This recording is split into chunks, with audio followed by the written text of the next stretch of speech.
What's going on YouTube? AlphonZeus of Team Gradelock here with another episode of Unlocking the Week, episode 80. We'll start things off with the giveaway, so stay tuned after the summary for the full detail. And then we're going to be going into the video content preview for this week. And finally, we'll cap things off with the local results that happened for both Card Fight Vanguard and Future Card Buddy Fight this past weekend at Game On. So now let's get into the giveaway. I know the last giveaway that we did was more of an experiment to gauge people's interest to see who would actually participate in the contest. And with a 1 week window, that's a pretty short time in order for everybody to have a chance at entering. So now that we have more subscribers, let's make the giveaway a bit bigger and better. So starting off with the deadline. Instead of a 1 week deadline, we have a 1 month deadline. Today is January 4th, 2015. So the deadline for the giveaway will be February 4th, 2015. You have 30 days to enter, and any comments on this video to enter the contest after that date will be not counted, because on February 5th, the next day, I will make a video exclusive to the giveaway to announce the winners as well as directions on how to obtain your prize. And speaking of prizes, the prizes this time around are different. Instead of 2 specific sets of Card Fight Vanguard character sleeves, now it's going to be 2 Card Fight Vanguard character sleeves of your choice that's under $20 and still available, of course, concerning budget. So now you have the leniency of choosing your prize. And then on the giveaway video on February 5th, I will also contact both members or both subscribers that have won this contest with directions on how to obtain the prize. So how do you enter this said giveaway? Well, first of all, you must be a subscriber. On February 5th, I'll go through all the comments and check the usernames with the subscriber list to make sure you are one, because if you are not, I'll have to disregard your entry. So make sure you click on that subscribe button. Second, I'd like you to comment on this particular video with the answer to the following questions. Which 2 clans in Card Fight Vanguard would you like to see combined, forming a mighty alliance, and why? Give at least one reason. So once you have that comment entered on February 5th, I will give a thumbs up to your comment to confirm your entry, and then I will do the giveaway announcement video from there. And of course, lastly, this is more of a request rather than a required action. Please like and share the video with all your friends. We would like to see more support for the channel.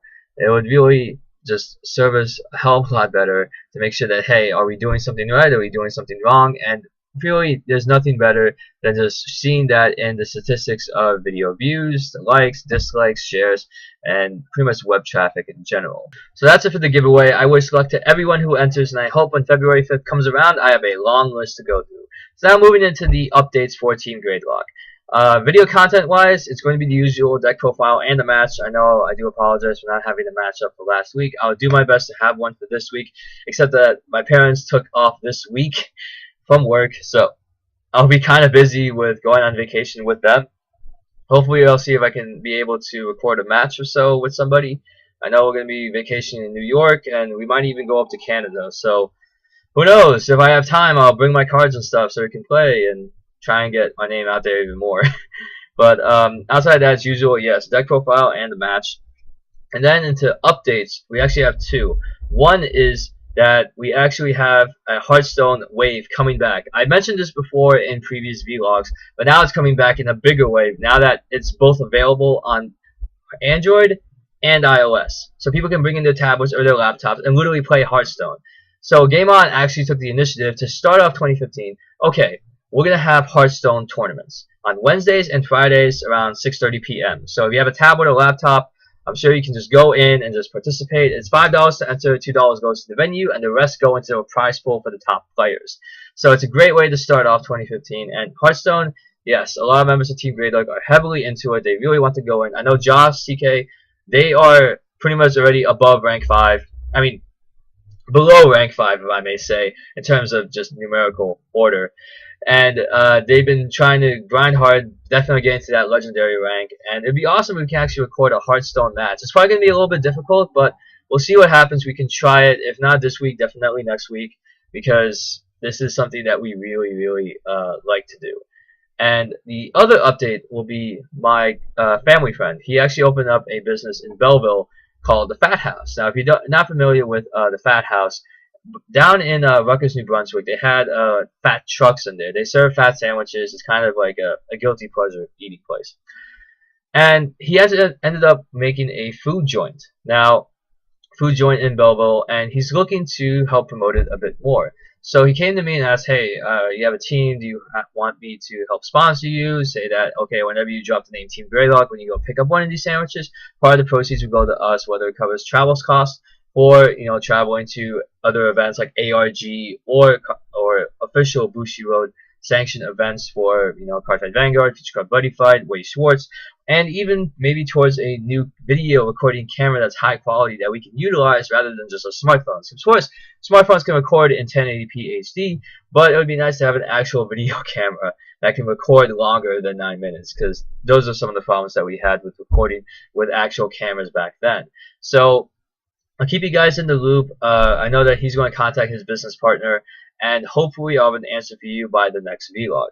So now we got the video updates as well as Team Gradelock hype for this week. Let's get right into the local results. Now, over the past weekend, we had 3 major tournaments. One was actually a booster box tournament, $10 entry for Cartridge Vanguard. There were 2 booster boxes of set 16 version E, and I guess 5 or so boosters from the remaining set.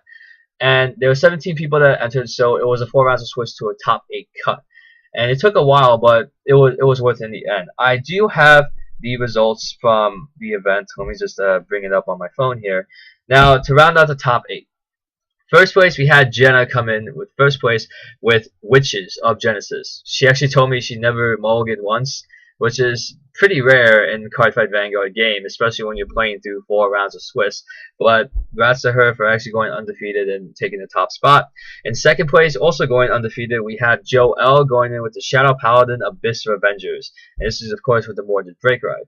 And then third place, we had Arturo, another Team Gradelock member, come in third place with Sing Saber Abyss. So in the local format, you can't combine clans, so it's nice to see Sing Saber Abyss really show a preview of its power in the global scene.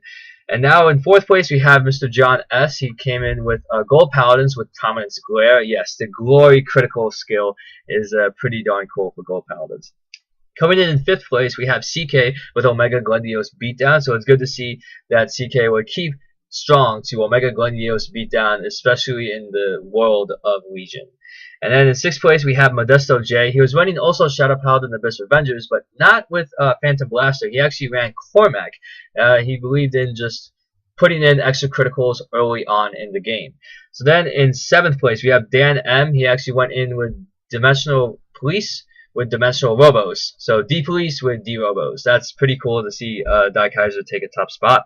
And finally, rounding out the top 8 was Brandon T. He was running the Link Joker Deleters. Yes, Deleters was a wild card entering the tournament, and glad to see it take it the last spot in the top 8. So congrats to everybody who made it at the top 8 at that major box tournament.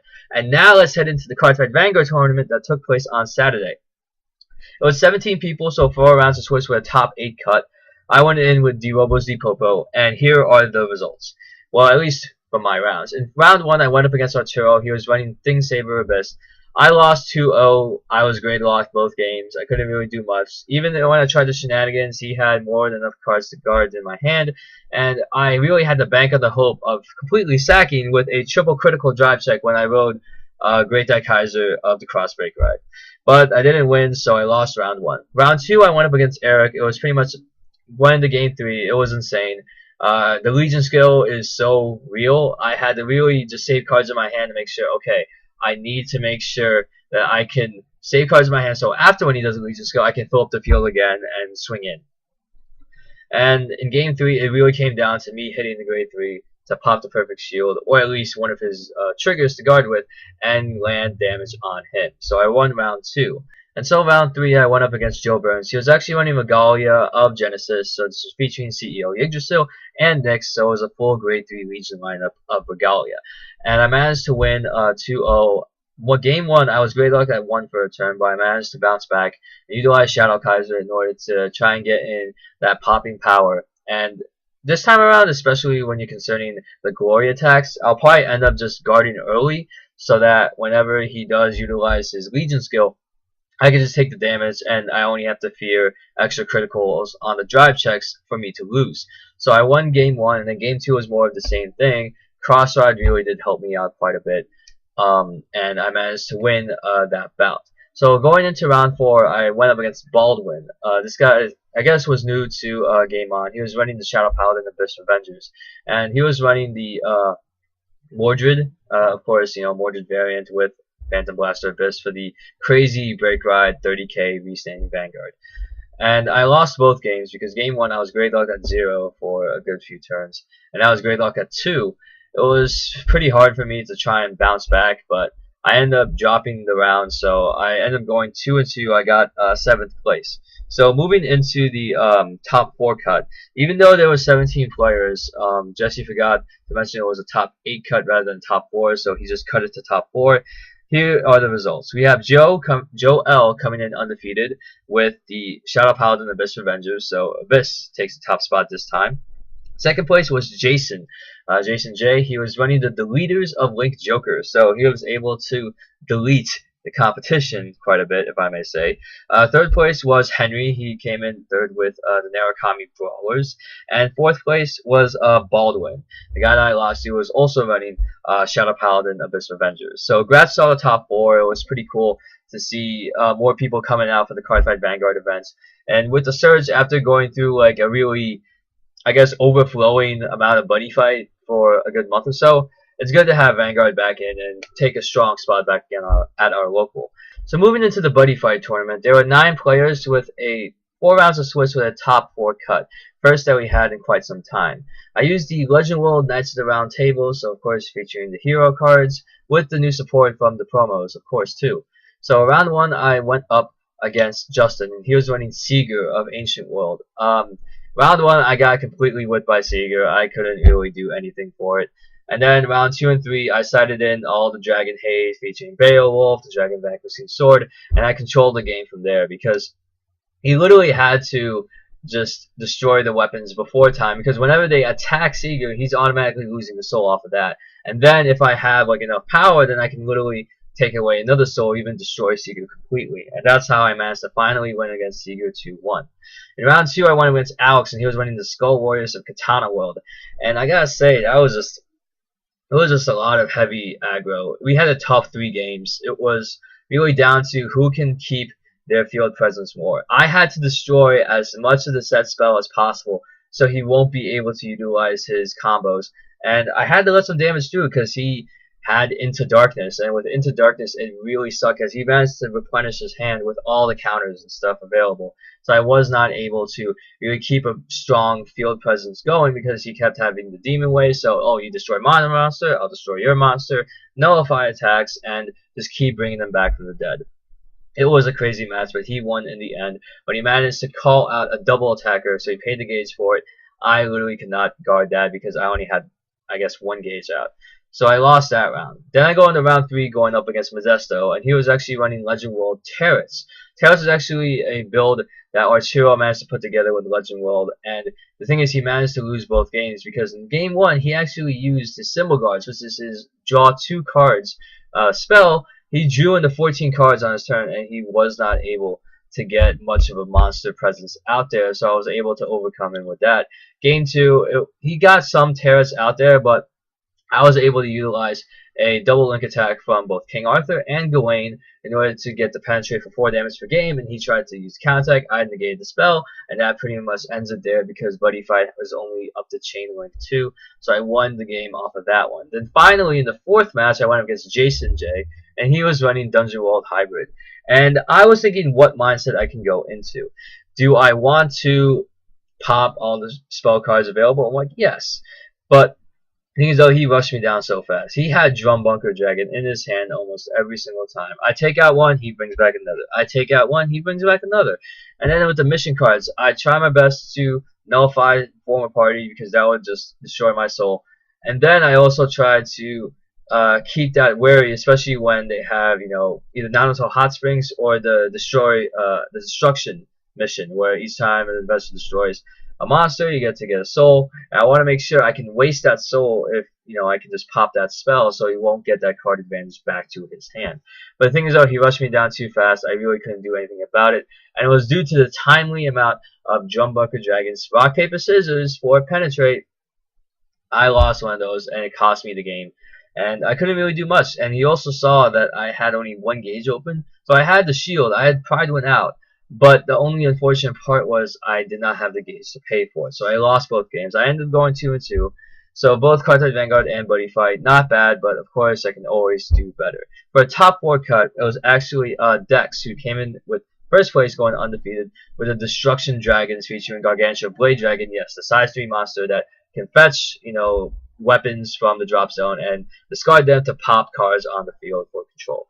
So it's good to see Dex taking the top spot with the Dragon World of that type. In second place came in with Alex with Skull Warriors of Katana World, so good to see him also take second place. And then third place was Modesto with the Legend World Terrets, and fourth place was Jason with the Dungeon World Hybrid. So three of the people that I lost, or at least two of the people that I lost to, and one of the people that I won against, they made it to top 4. So congrats to all of them, really good job. And glad to see that we see more people entering both Cartridge Vanguard and Future Card Buddy Fight tournaments. Now to end the video, I don't have the episode breakdown for you yet because I don't know when this episode is going to be coming up. I saw kind of preview a little bit, and we may have an actual card fight in there with Mr. Alcaraz, but who knows? I'll be looking forward to break down the episode. But if you do want me to keep these vlog episodes just to keep just going down what's up with Team Gradelock, feel free to comment down below with your entry as well.